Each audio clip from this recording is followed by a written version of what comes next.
economy. Prime Minister George Papandreou was a student of yours at Amherst University in Massachusetts.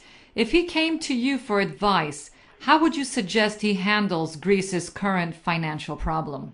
Well, I think, it's not my place to tell him, of course, but here's my thought. There are two ways to go in the middle of an economic crisis.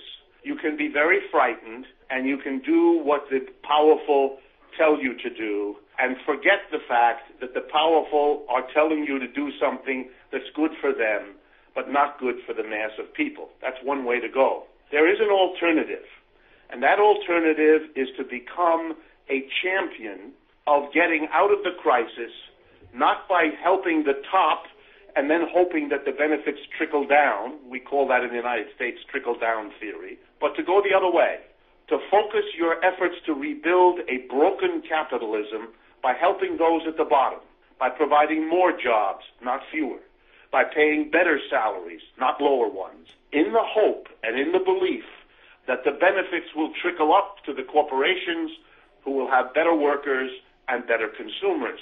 When Franklin Roosevelt did that in the United States in the 1930s, the last time we had a crisis of this sort, he became the most popular president that ever existed in our country. President Roosevelt was reelected 4 times consecutively to the presidency of the United States. That had never happened before.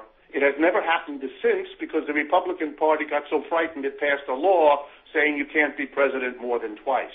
I wonder whether it doesn't occur to Papandreou, in the tradition of his own family and his grandfather and so on, that it might be time to consider, even on a political basis, whether he might not prefer to be remembered in Greek history as the man who in a time of crisis took the idea, let me work from the bottom up.